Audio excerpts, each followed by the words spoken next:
There's a little-known part of Hollywood that most people are not aware of, known as the audience test preview. The recently released book, Audienceology, reveals this for the first time.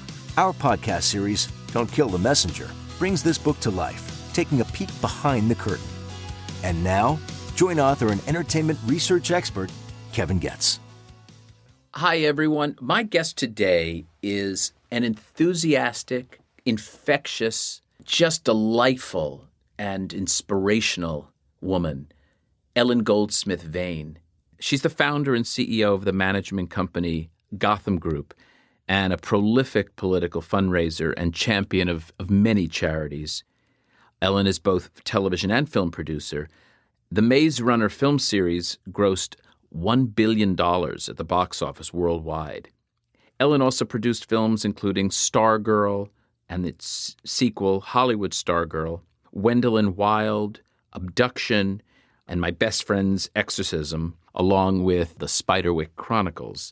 She was nominated for an Emmy Award in 2008 for her work on the television series Creature Comforts. More than anything, we've become very good friends over the years, and I so respect her for so many, many things.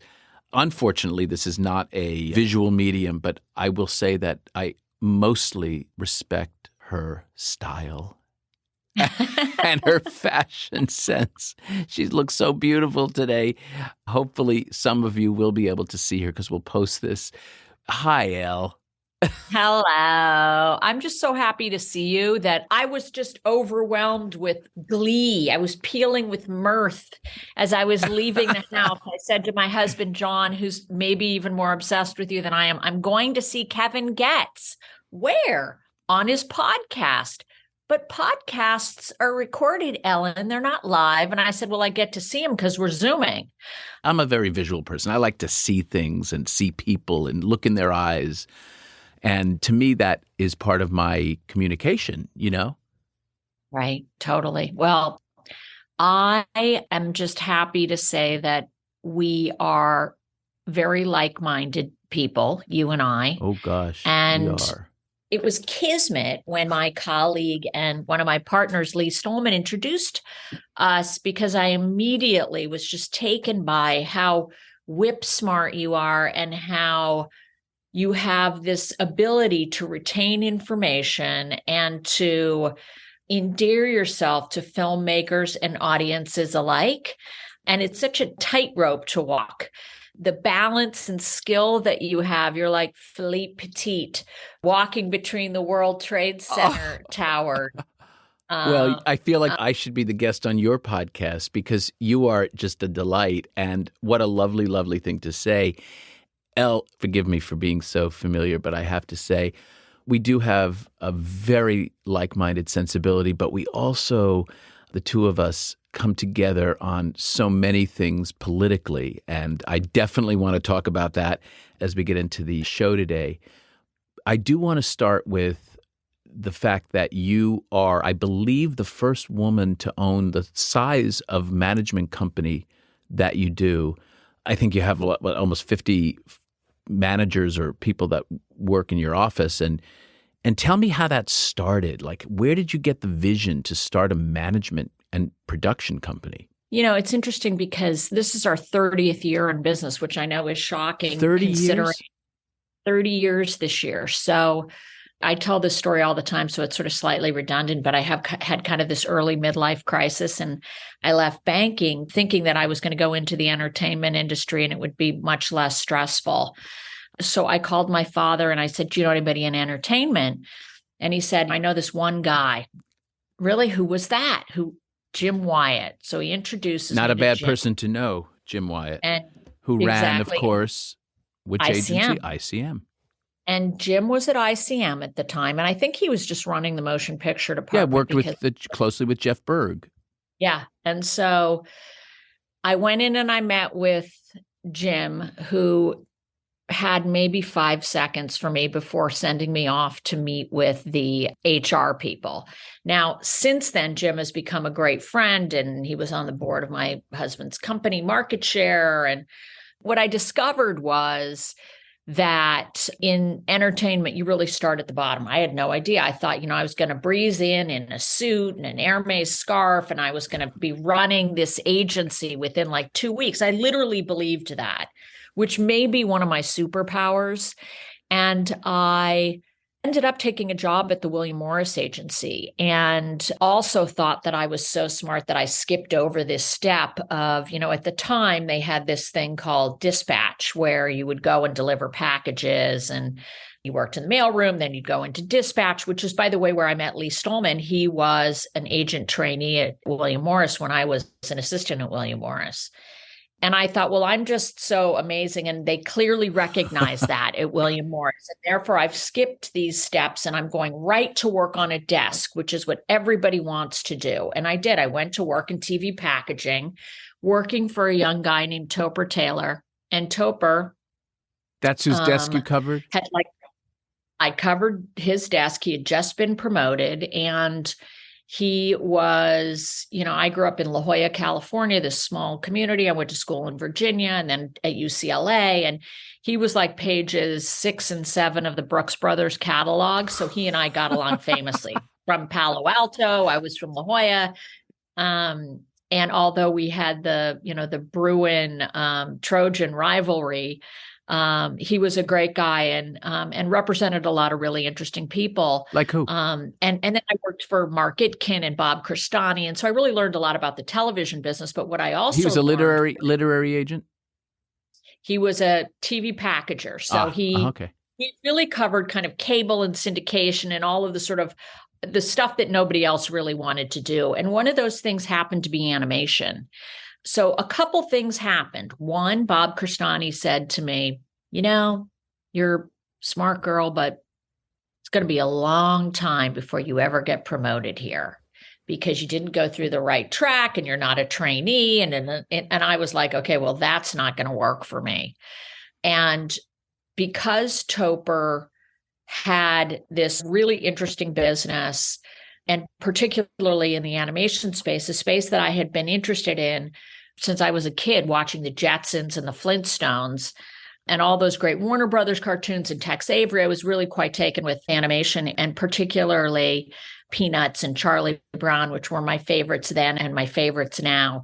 And by sheer luck, Topper and I ended up getting an offer from a Canadian production company called Nelvana Entertainment that we represented, which was the second largest animation studio in North America at the time, behind Disney. And they wanted to open an LA office and really kind of become a go-go animation company. And so Topper and I left William Morris, packed up our bags, and moved up to the 9,000 building at Sunset and basically did everything: business affairs, accounting, selling, programming. And were you an assistant at that time when you left? It was basically him and I. I was an assistant when we left, but when we— That's what I mean. When you left, it was the agent and the assistant, Jerry Maguire. Yeah, and off we went, and no looking back. And we very quickly became a powerhouse in animation. Animating, we did all of Tim Burton's licensing and produced the Beetlejuice stuff. And it was just an amazing opportunity. So I really got a chance to understand how to produce animation and how to put animated programming together. But as much as I loved that, and I did that for about 3 years, I really wanted to be in the representation business, and I wanted to be on the same side of the table as the talent. And so at the time, there was one guy in animation. I describe him as the Mike Ovitz of the animation business. And at the time, that was a good thing. His name was Stuart Kaplan, and he had this small company called Atlas Management, and he was looking to bring a partner in. And so he called me and said, I'm looking to bring a partner in, and I know you want to, and Topper was perfectly happy with my going off and doing this, because at that point, Nelvana was a pretty robust company. We had a ton of shows on the air, and it was just all upside. So Wow. He was super supportive of it. And so I went to work with Stuart. At the time, he had about 10 clients, and he gave me this film to look at called Tin Toy of John Lasseter's. And he really had the animation sort of base of talent. But unfortunately, that was in the early 90s. He also was not well. He had AIDS, and that was when young men who had AIDS did not survive. Oh, that's right. So about 3.5 years after I joined Stewart, he passed away. And that was when Atlas became the Gotham Group. At that time, we went from representing about 10 clients when I joined Stewart to close to 100. So we really had a monopoly. And who did you represent at that time? We represented writers, character designers, storyboard artists, directors. And why did you need a name change?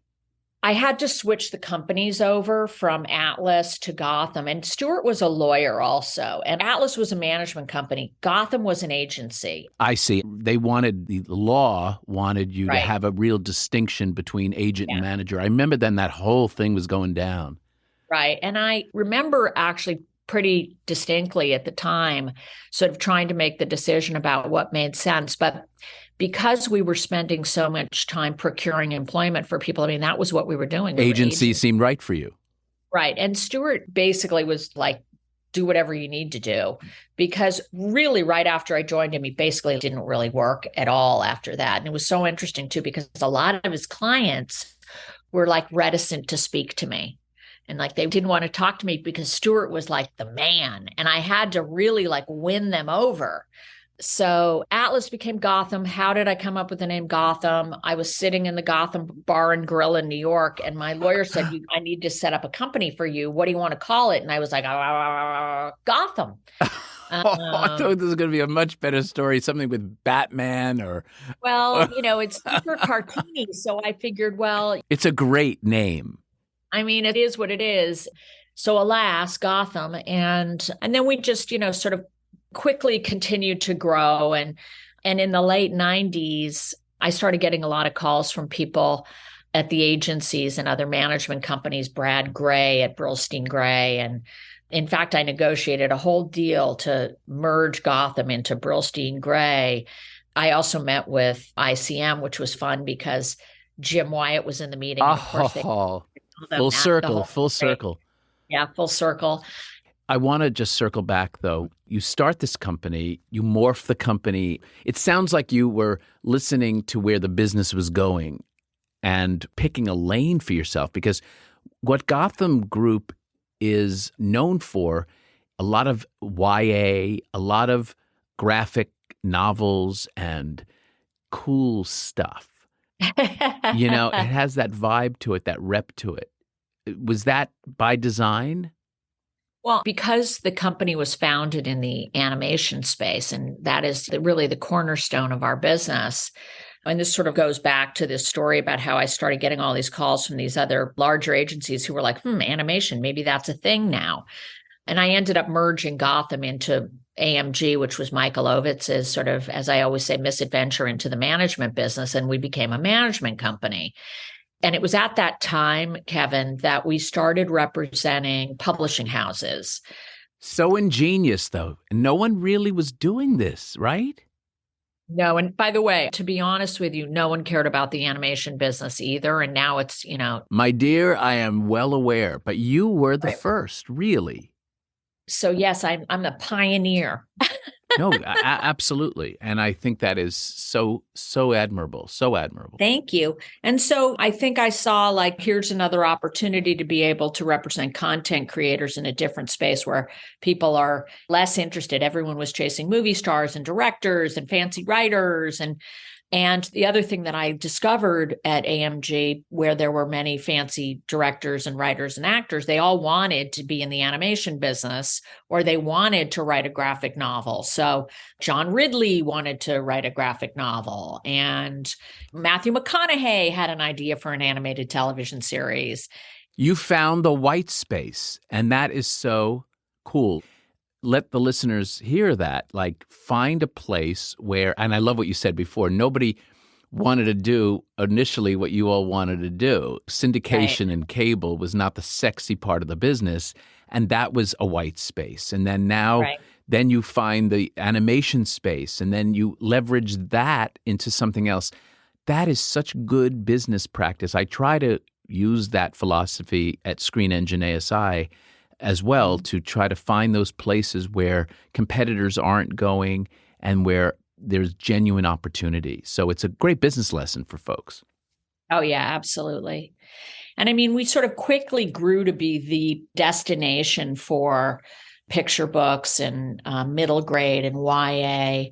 And I have to say that also was an outgrowth of having had the opportunity to work with Michael, for better or for worse.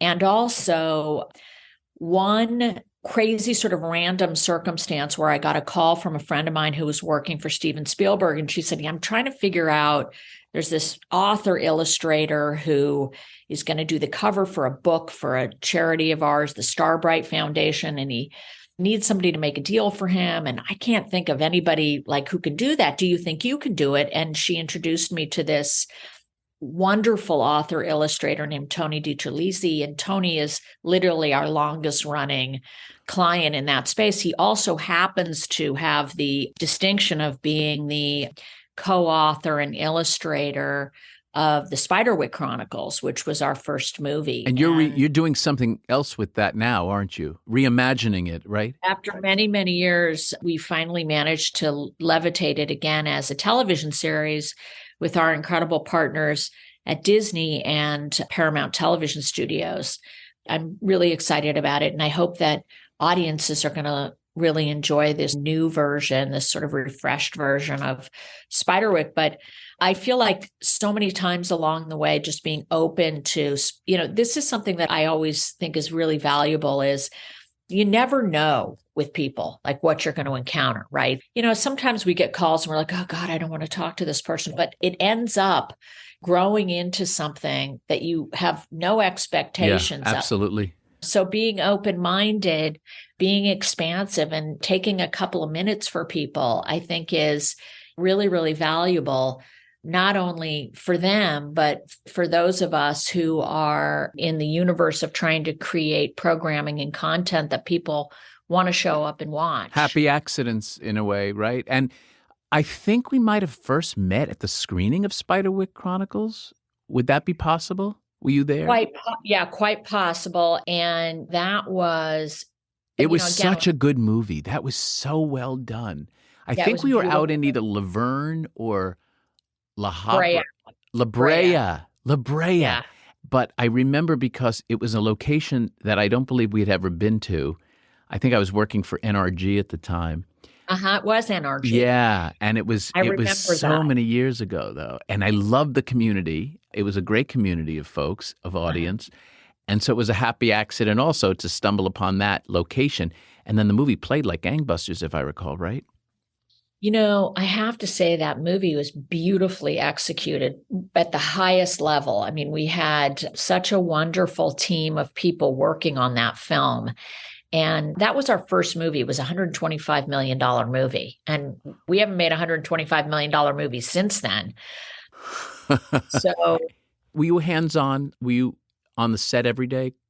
I was very, very involved in the development of that process. And I was on set some of the time. But the truth is that the movie was really produced by Kathy Kennedy and Mark Canton. They were both really nice enough to give us the opportunity to have a seat at the table and to... Well, you certainly earned the seat at the table. I mean, I respect Kathy and Mark so much, but you found the material essentially and honed it and developed it. Well, and had the opportunity to partner also with Julia Pister at Nickelodeon. Oh, Films. Julia was great. Yeah. So in fact, we have another project we're working on with her now. She's a great friend and incredible producer. But yeah, that was an interesting opportunity because I had no idea really what to expect. And I didn't really understand and appreciate the absolute immersion that's required of a producer. And to be honest with you, Kevin, that's when I sort of realized that I can run a management company and I can supervise everybody who's working here. And we have people who are really dedicated to representation, but it's very hard to do both things. And especially when you're on a film or you're working on a television series, you have to really pick your lane because it's that immersive. And I really pride myself on the fact that we do on all of our films, we are there 24/7, and we are involved in every aspect from pre-production to production to post-production to marketing and publicity. Right, because it doesn't end simply once you put the movie in the can. It's got a whole nother cycle in the marketing and distribution, which you get very, very clearly. Can I circle back on something you said before, which really struck me? You used the word, and I love that you and I are so in sync on so many things. You said a superpower. That's one of my favorite terms now, and I've actually incorporated it in many of my focus groups. I'll actually ask the audience in a focus group what they think the superpower of this movie is. What's sort of the crystallization or the essence of the movie in its most powerful? And you said you thought that was maybe your superpower, and I think and you were referring to the fact that you had the ability to sort of galvanize and have a belief in yourself that was perhaps naive, but you believed in your ability, your talent. Is that what you meant when you said that's one of your superpowers? A version of that, I think, more than anything, because I think it's an interesting combination of ego and insecurity. But mostly I feel, and my husband John always says, you can't just will things into being. And I'm like, yes, actually. Oh, yes, you can.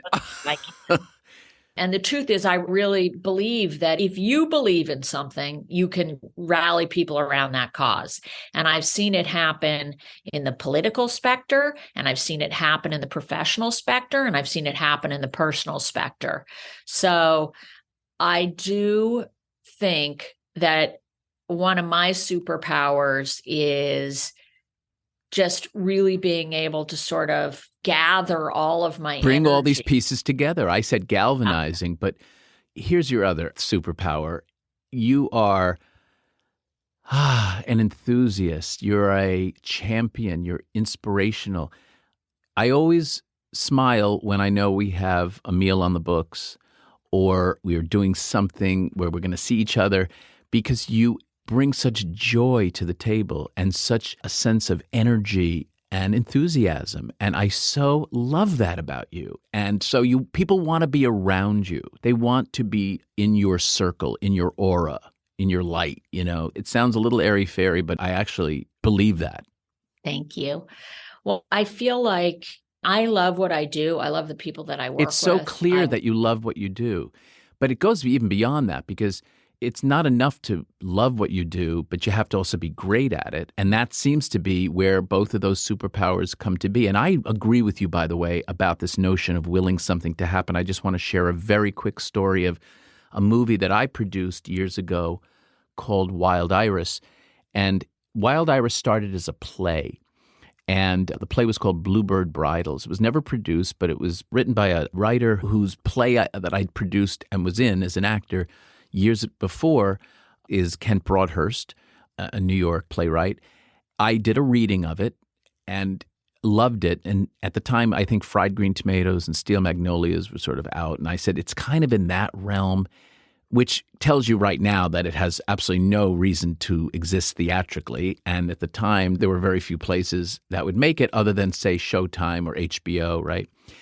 And so by sheer will, and I believe that because of my belief in it and my passion and the people that I got attached to it was the reason that it not only got made, but had Dan Petrie as the director and starred Laura Linney, Jenna Rollins, Emile Hirsch, and all of these fabulous supporting characters. My God. We won an Emmy. We're nominated for 3 Emmys and won one. Wow. And it was an amazing experience, and it would never have happened if I did not will it to existence. So when you say that, I really believe it and share that story with young filmmakers. Now, to be perfectly candid and frank, and I think you'll support this, you can only do that so often because it's exhausting and it takes a lot of energy to do that. Wouldn't you agree? Well, yeah, except for it does take a lot of energy, but I'm sort of also known as being relentless.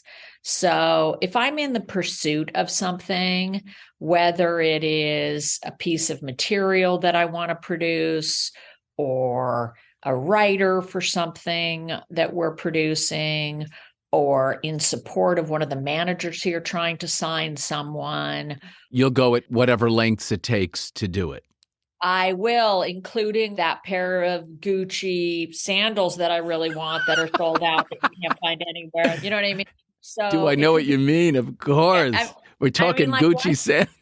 why can't I find those glasses like you had on? It's not like I'm going to end up That's going right. on. Like, wait a minute. Let's tell, because people don't know what you're referring to. We were at lunch, and I was wearing my Adidas sunglasses, and you picked them up and said, "These are nice." You put them on, and I'm like, "Those belong on you." right. And I couldn't find them, so I got these. And so you're wearing these Tom Fords right now, but they look very much like the Adidas. I wanted those so badly. But I love that you did that. And you always put a smile on my face. When I think about you and it and that story, may I take a break? And when we come back, I want to talk about the second part of your life, which is really socially relevant and very active. So we'll be back in a moment with Ellen. Get a glimpse into a secret part of Hollywood that few are aware of and that filmmakers rarely talk about. In the new book, Audienceology by Kevin Getz. Each chapter is filled with never-before-revealed inside stories and interviews from famous studio chiefs, directors, producers, and movie stars, bringing the art and science of audienceology into focus. Audienceology, how moviegoers shape the films we love. From Tiller Press at Simon & Schuster. Available now. We are back with Ellen Goldsmith-Vein, who I'm so excited to talk to. Ellen, I want to ask you about John and meeting John. Where did you first meet? First of all, John Vein, I have a bromance with him. I have a man crush on him. He's such a smart guy. First of all, he started and ran a very successful business, which you can tell us about because we can't ignore John. But also the fact that the two of you have joined forces, particularly on the Democratic side of the aisle, in terms of your fundraising and simple awareness that you've provided to so many of us, opening your home and being so gracious on that front. So first, thank you for that. And John went to law school with Barack Obama. Is that right? Did I get that correct? Yeah, they were both Harvard Law graduates. Yeah. Wow. But were they in the same class? I think Barack was a year or two ahead of John, maybe. Mm-hmm. I'm not 100% certain. Where did you guys meet? We met, actually. John describes himself as a recovering entertainment lawyer, and he left his law practice to go and run a company that they represented there called Film Roman. And Film Roman is a big animation studio. I'm getting the connection. Exactly. At the time, they were getting ready to take the company public. So John went over to sort of deal with that. And that's where we met. And we represented pretty much all the talent that was working at that studio on The Simpsons and Family Guy and so on and so forth. And so that's how I met John. And he is probably one of the most resourceful, intellectual thinkers. And I know you know this. He is an interesting combination of incredibly good human being and incredibly smart businessman and entrepreneur. So in a sort of strange twist of fate, after Film Roman went public, John left Film Roman and, I had merged Gotham into AMG. Michael Ovitz asked John to come over and run the management company and the film production company. And he was then charged with selling the company. And he did make a deal with a guy who he also went to law school, who was running the firm. And AMG became the firm. We spun back off again, Gotham, which was probably 20 years ago at this point. And John then started a company, which was sort of the only company at the time, and then went on to become the biggest company in the marketing and data analytics space. He and his partner, Wes Nichols, were consulting for Fortune 50 companies on their marketing and advertising data. So they created this proprietary software, which was, where most of the value of the company was, which would analyze all this data that they would get from these companies, and then they would go and tell them how to spend their money. And that company was? Called Market Share Partners. Big company. And that's where I first became aware of John.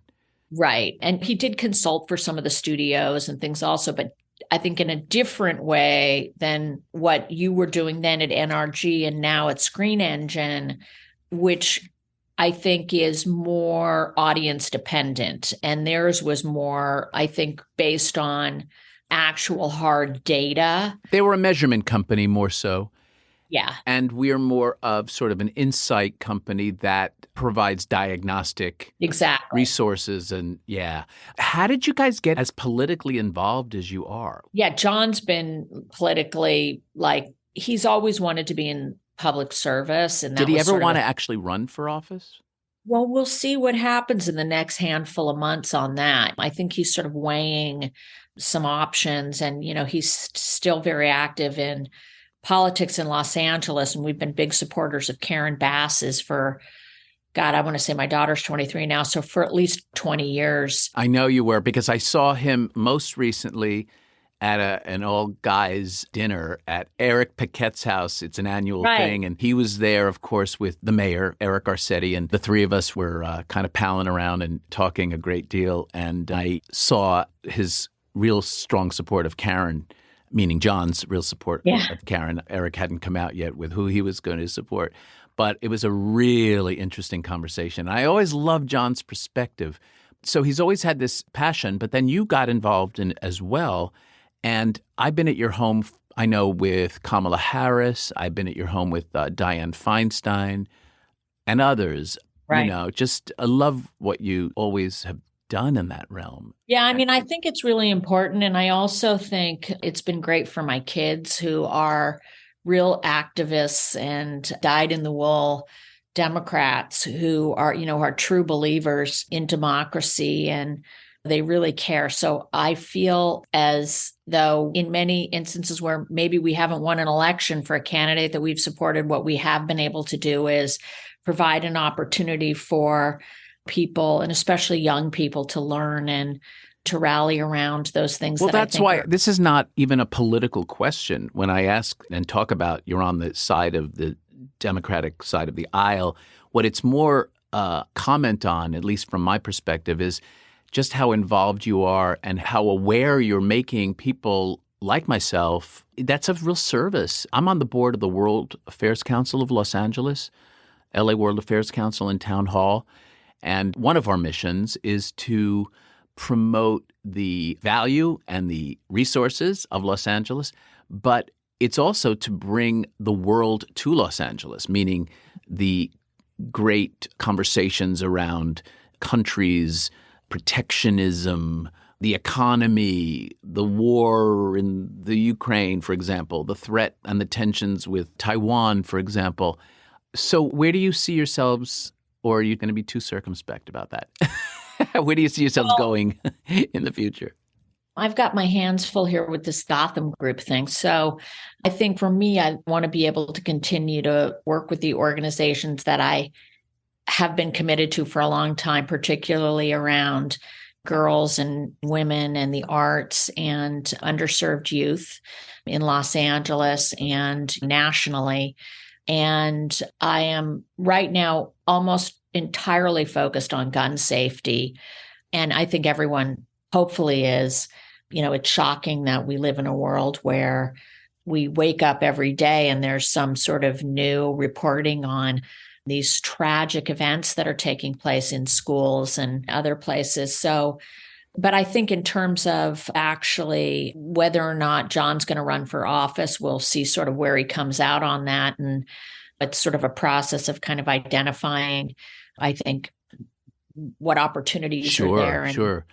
Boy, is it a, I mean, just my own 2 cents is we need candidates like a John, but more importantly, the spirit of that is the greatest thing, to know that people still have even an inkling of wanting to do it, because it's gotten so polarizing in such a bad way. I always equate it to the movie business, and in terms of this idea of polarization of the haves and the have-nots, and why things are movie theater worthy, let's say, versus why something could be or easily be seen, say, in the home.